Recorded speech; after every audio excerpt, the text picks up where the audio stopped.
They say the camera adds about 10 to 15 pounds to the average person. And while on here, I'm a talking head. That is something that I like to remain aware of. And I actually lost about 30 to 40 pounds since the last time I uploaded one of these episodes, which was a little over a year ago. And that's not something that I noticed, but I was talking to a couple of people the other day and I showed them episode 11 on YouTube. And one of them goes, "Wait, that's you?"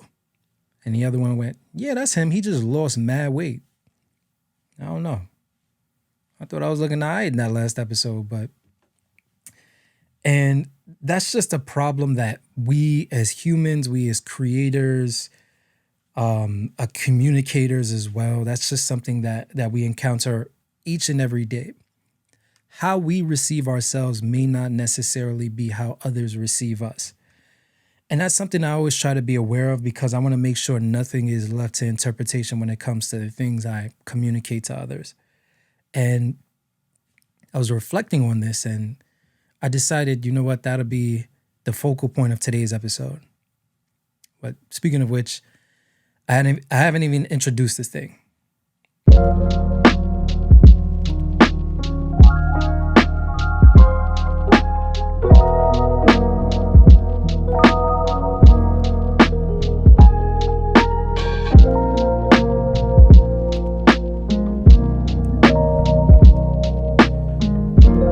What's good, y'all? My name is Kyle. This is Underground Genius. And now that we have that out of the way, allow me to paint a picture real quick. So it's February 2015 in New York City. Of course, the winters are brutal. This was when I was heavy into my amateur photography bag. One of my friends, let's just call him Raheem.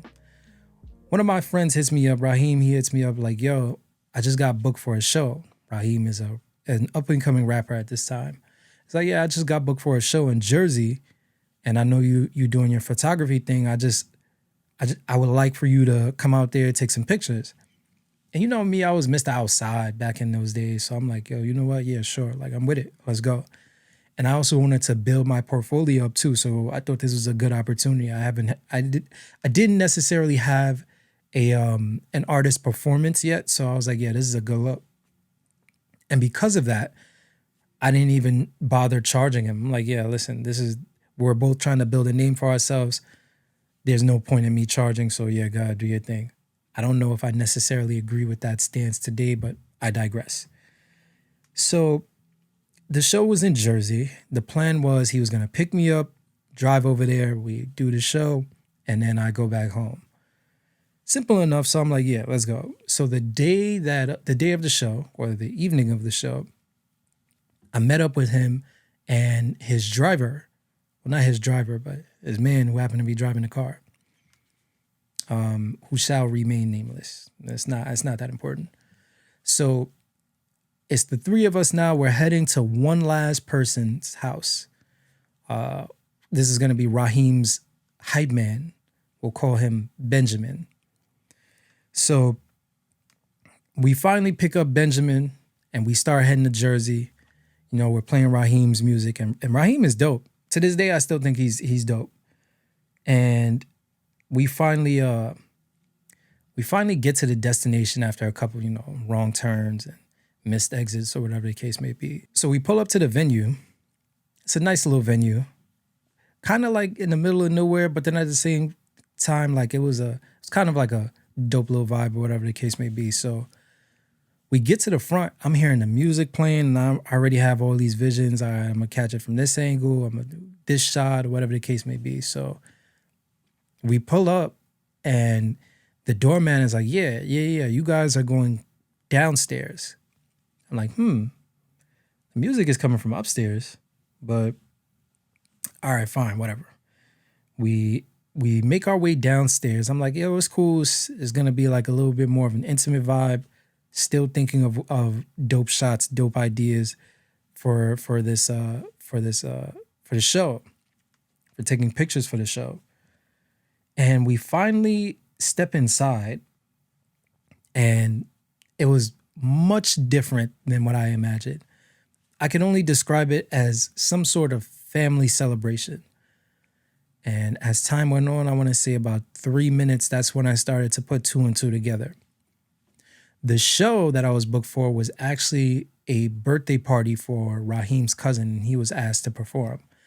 And I'm by no way taking a shot at Raheem because he made it further in music than I ever did. Like I hindered myself.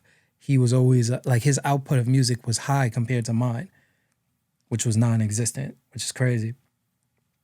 But these are all family members that are in this room.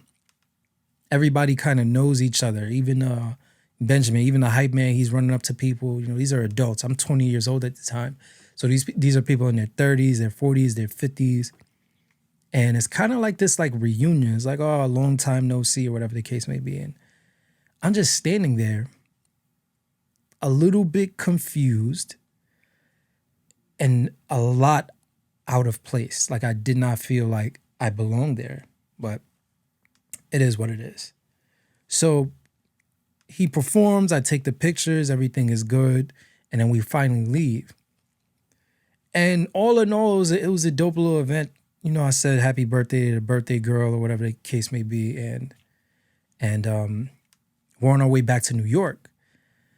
Now, I was told that, or I was invited to this hotel party, which was going to be the after party for the show. And I said, yeah, sure, like I'll go. On our way back to New York, Benjamin gets a call. I'm not really paying attention, but the only thing that I caught was like, yo, the hotel party's at capacity. They're actually changing the venue. Somebody just texted me to Addie, we gonna go over there right now. I'm like, all right. A little bit of a red flag, but I'm like, okay. They tell me the neighborhood that it's in. So I'm like, okay. The only reason why I agreed to go that time was because this is somewhere that's close to my house. So worst come to worst, I could just bust and move and be home no more than 15 minutes. So we got to the address, and to my shock, it was an apartment building. Now, at this time, even though I'm 20 years old, I was done with house parties. No more house parties. That just wasn't my vibe anymore. But it is what it is. Now, when we entered the building, we got to the door of the apartment that we were supposed to go to, and some random guy with a shiesty opened the door.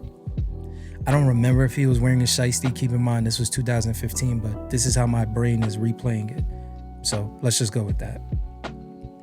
So Raheem, he's talking to shiesty man over there. They exchange words for about a minute, and all of a sudden, with the shiesty, he closes the door. Now the four of us, me, Raheem, the driver, and Benjamin, we all just look at each other.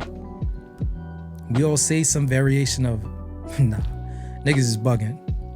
And to be fair, niggas was definitely bugging. So Benjamin, he makes a call, about 30 seconds. And then all of a sudden the door pries open. This time it's a young lady that greets us. And it was another birthday girl. So she let us in. I thanked her for her hospitality and I wished her happy birthday. Obviously I ain't coming no gifts because I didn't even know Shorty doo-wop. But this is by far, when I entered, I realized this is and to this day, still one of the worst rooms, if not the worst room I've ever entered in my entire life. Must have been like 90 dudes just lined up through the apartment. It was a studio apartment, and it was like weed smoke that just blanketed the space like some dark, mysterious mist. It was like an underworld meeting. Like it was horrible. And it was just shiesty after shiesty after shiesty mass. All these people are just, I don't know. It was just, it's disappointing when I even reflect on it today. And it was some girls there. It was some girls. The guy to girl ratio was about 7-1, I would say. I kid you not. And I don't think it's necessary for me to say this, but I'll say it. I was a little uncomfortable. Not only was I uncomfortable, the girls that I mentioned, they were in groups. So it'd be like a random group of 3 and just mad dudes. Another group of 2, just mad dudes just around. And as music blasting, nobody's dancing. So not only was I uncomfortable, everyone was uncomfortable. I don't know why anybody stayed, but it is what it is.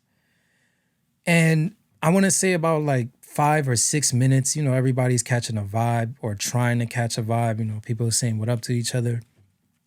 I'm still going around the room I don't even know what I was doing. I want to say like maybe 5-10 minutes into it, I said to myself, I'm like, yo, hey, at least it can't get any worse. And I really said that stupid shit.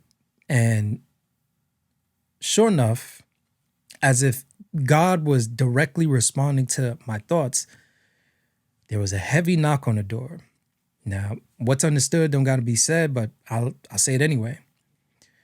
The young lady opened the door. The resident, she opened the door. There were 3 badges outside. Music cuts off. Everybody's like, yo, chill, put the weed out, everybody's trying to like get low, for lack of a better phrase. And I'm just like, damn, I'm looking at the fire escape. Of course, it's 90 dudes at the fire escape. I'm like, yeah, nah, it's no escape. I'm like, yo, let me just hold it down. Let me just keep my cool. The only thing that I remember is or at that point rather, I heard a black cop say, yo, if you're under the age of 21, it's over for you. Keep in mind, I'm 20 years old. And now my life is about to be immensely changed for the worse because I say yes one time too many. Fortunately for me, though, this is not that, this was not that kind of story. The resident talks with the cop like a couple more seconds and then they just leave. And now the birthday girl's like, yo, party's over. Now there's some people who are staying, some people are spilling out. I hit the only sigh of relief because I'd never been arrested. I ain't never been, even to this day, I don't even have so much as a parking ticket. But in my mind, I'm like, yeah, nah, it's go time. I'm out of here. So I go to my people, the people I showed up with. I'm like, yeah, I'm out. I'm thinking that they're gonna stay. The driver is like, yeah, I'm out. Raheem is like, yeah, I'm out. I'm like, that's interesting. I'm like, all right, bet. So yeah, we out of here. My night is done. But Benjamin, Raheem's hype man, was the only one to really raise an issue. And he starts by saying something to the effect of like, yo, what are y'all doing? Like, this is like, we've been through this before.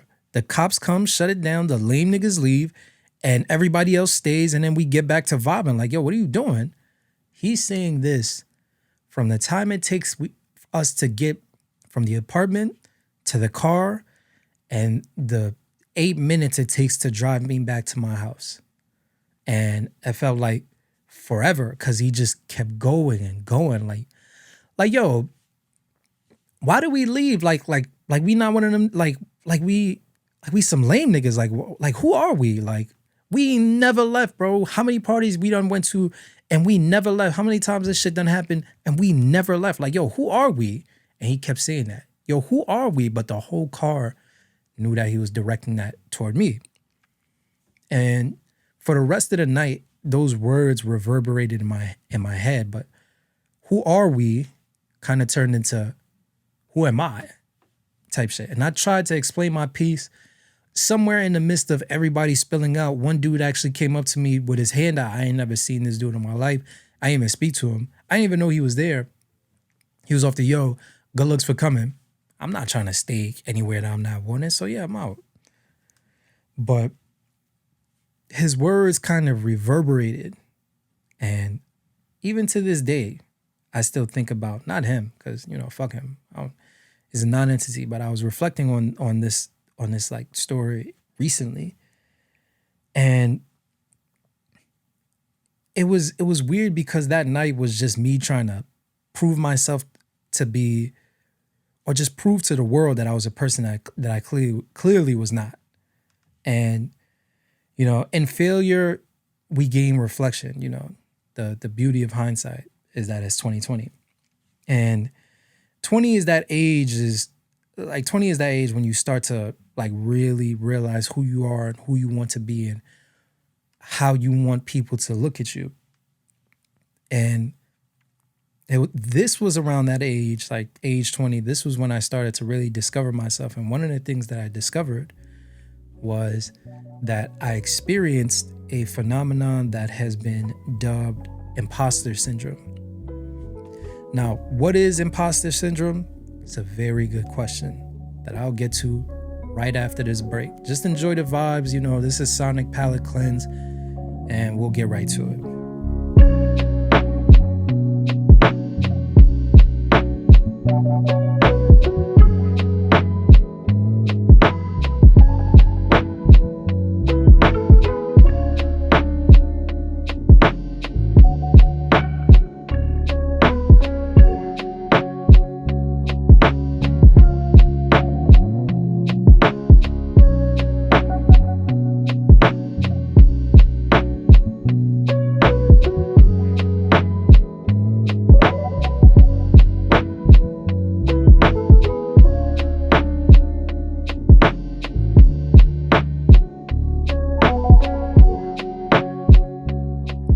Recently, I've been filling out job applications. I actually just I got this digital certification in project management, and I redid my resume, and I was looking at it, and I realized that this is the like my current skill set is the best it's ever been, and it should be easy for me to get a job even in this market. But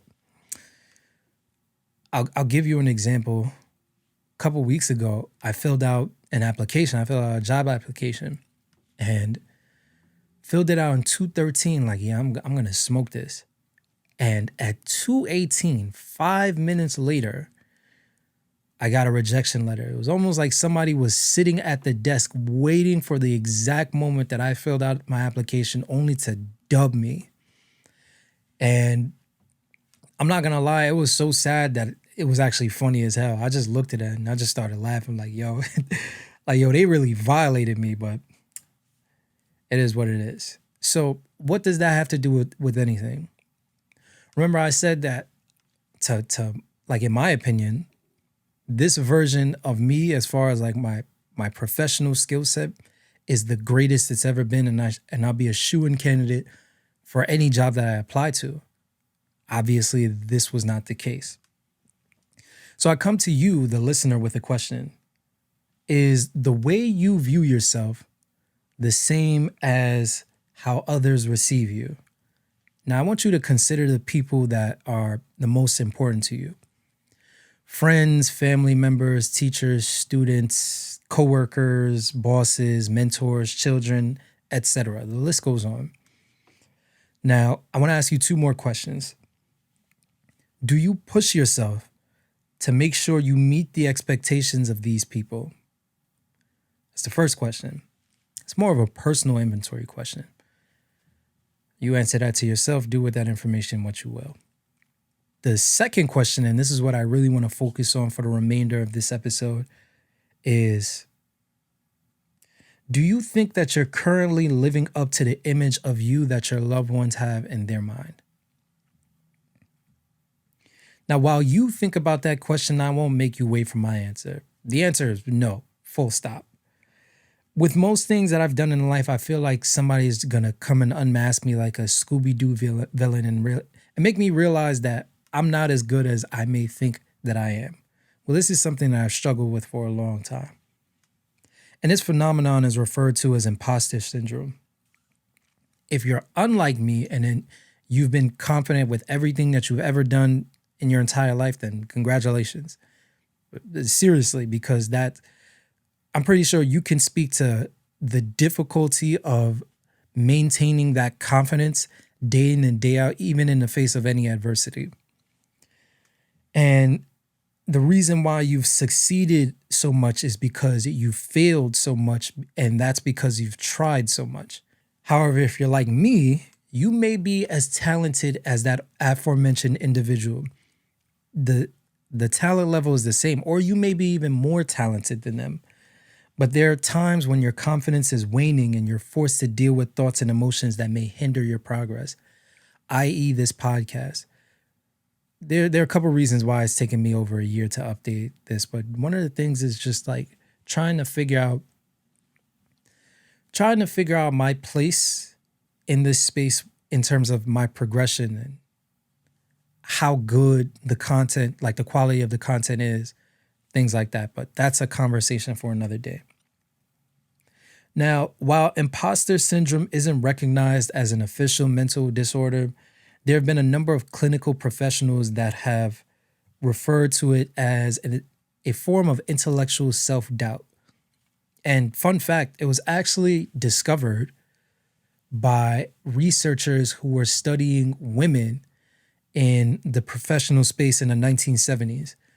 And that's obviously like hitting the nail on the head, because you have these high achieving professionals, high achieving individuals who question their place in whatever field they are, just because of the fact that historically or from a societal standpoint, they didn't necessarily belong in that space. So I'm pulling this information from the American Psychological Association.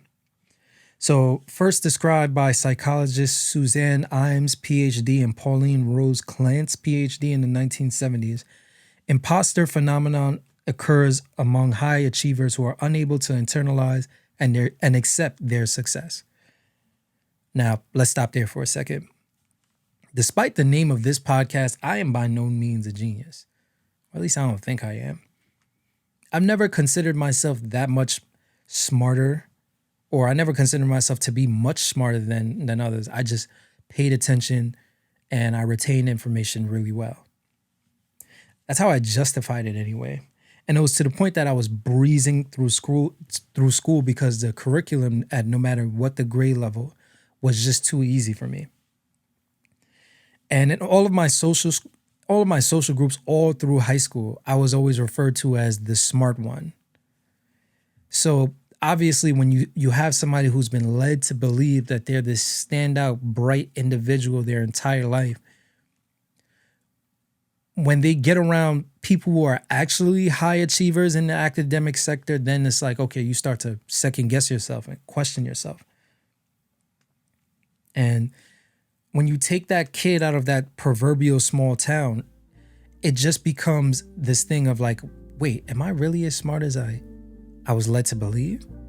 Nah, I'm probably not. When in reality, you're just as capable, but because of your surroundings, you've been conditioned to think of yourself in a manner that you probably that's probably detrimental to your own trajectory. So, like for example, think of the student who gets the highest SAT score in their class. Now that SAT score is a 1200, and they're applauded and they're lauded as this bright individual. But then they go to the school 3 blocks down and everybody in that school scored a minimum of 1600. Then it's like, whoa, like what's going on here? Like something ain't adding up. And even though I recognized at some point, I recognized my academic prowess, I never tried to excel or put myself in like amongst the scholastic elites. I was more content being among the top percent of the average class. And because of that, when I failed to realize, like when I was actually compared to the high achievers, the high scholastic achievers, I was pretty average myself in an academic setting. So it was recently, that was when I kind of realized that was at the root of my imposter syndrome. And I was at the top of my class for as far as I can remember. My pops, shout out to my pops, he showed me a video of me in the 5th grade. It was a school assembly. Parents, students, and teachers were there. Parents were filming in the back. And they were handing out a bunch of academic awards. And it was to the point that the students and the teachers and the parents were in awe, and they were applauding every single time they heard my name. My name was called more times than anybody's. I just kept going up there. I just kept going up there. I was doing like the Klay Thompson counting on the fingers type vibe.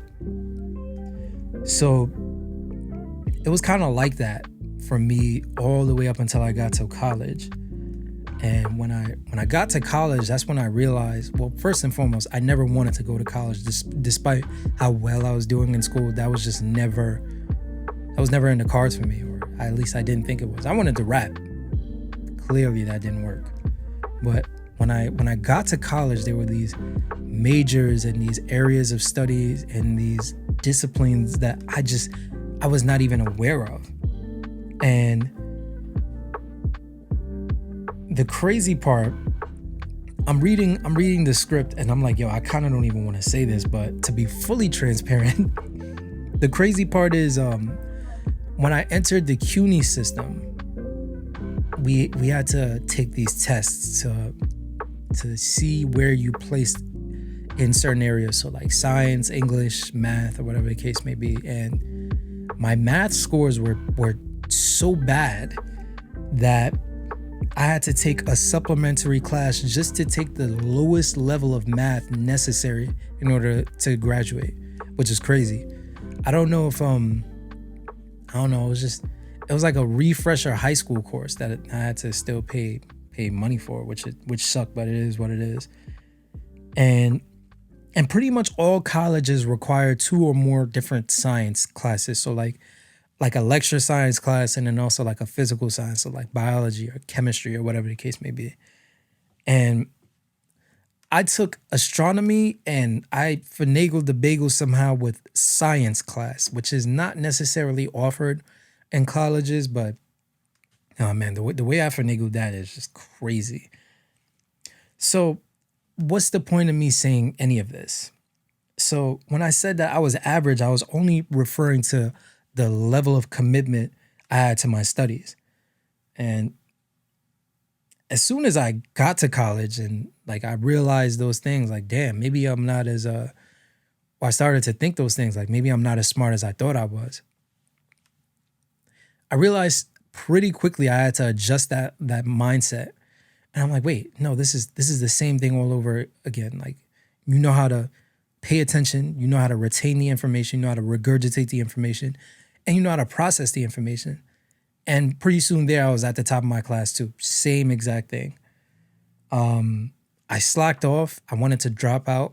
So some of my classes were like, which is why I didn't graduate magna or summa cum laude, but I still managed like a 3.6 GPA, something like that.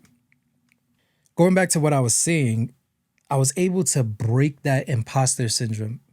I was able to at least make those feelings like kind of subside a little bit by doing a couple of different things. And these are just general life things that you can apply. So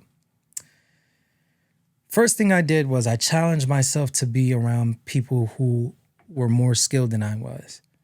So for me, witnessing other people's greatness it drew something out of me, and it drew an insane level of talent out of me. And this was most applicable, and I realized this mostly when I was still rapping. I would hear like a new Wale verse, or a new Kendrick verse, or a new Drake verse, or a new Cole verse, or whomever, and immediately put pen to paper, like immediately. And that was kind of like how I gauged how good or bad a song was. Like how much did it inspire me to want to rap? So I feel like by doing so in whatever respective field you're trying to pursue and excel in, you can't necessarily surround yourself with the people that you're better than. Just beat on the people that you're better than, because you're not going to be able to grow that way. Yes, you may start to question yourself and have self-doubt, but if you try and adjust the way that you're looking at it and see like, hey, these people, these people were at one time, they were me and they had to figure it out, and they did figure it out. You should be able to really use your brain and try and figure it out to where you can get to where they're at. So that's one. Number two, the second thing that I did was I had to stop downplaying my achievements. And I really fell into the habit of being humble about my accomplishments. When it comes to anything that you're doing, you yourself, you know exactly how much effort it is or it takes for you to accomplish what you've achieved. Celebrate your successes, whatever they are, and recognize that they're important milestones that you're reaching. And downplaying your success or your skills does a disservice to the long nights and early mornings you put in to get to wherever you're at. So the third thing that I did was I started to keep track of my personal and professional growth.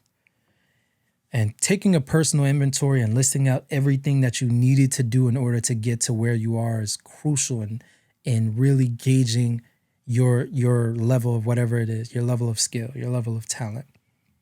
I was having a conversation with somebody who wanted to start a podcast, and she asked me like, "Hey, what are the things that you did in order to get yours off the ground?" And I'm like, "Yo, I'm still finding my footing. It's not really much that I did." And I started to list out everything that I did, and her eyes were getting wider and wider. Like, "Yo, that's a lot. Like, I don't even know how you were able to do all that stuff." And when I sat back and really thought about it, I'm like, yeah, like that is a lot. And I used to think that this was a very simple operation I was doing, but I was really shocked at how much I actually put into this production, right?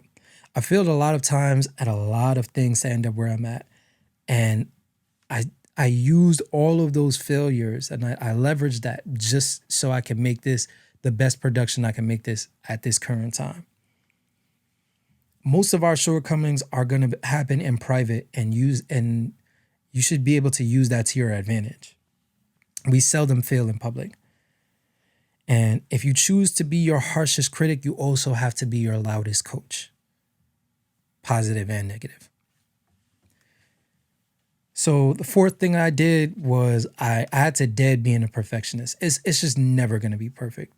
And that's okay. The pursuit of perfection, like that's always a great thing, but you should never be lost in it. The fifth thing that I did was I understood, or I just started to really realize who my competition was, who I'm really competing with. Like, how embarrassing is it for you to realize that the people that you think that you're competing with either A, don't recognize you as a competitor, or B, they're actually wishing for your success. And there was a point in time where I thought I was competing with my friends, even with this. My friends who don't necessarily have podcasts, but they have other creative pursuits. There was a time that I thought I was competing against them. And when I realized that all they wanted was for me to do my very best and they were supporting me at every chance I got, I just felt stupid. So once you identify who your true competition is, your priorities change and you start to focus on the details that produce excellence. I say this to say, understand who you're comparing yourself to and why you're making that comparison. And that'll help you set realistic goals and aspirations. And finally, the sixth thing is embrace it. The only thing worse than being mediocre is being mediocre and not even realizing it. That's a very harsh statement, I get it, but when it comes to your own development, you need to take it that personal.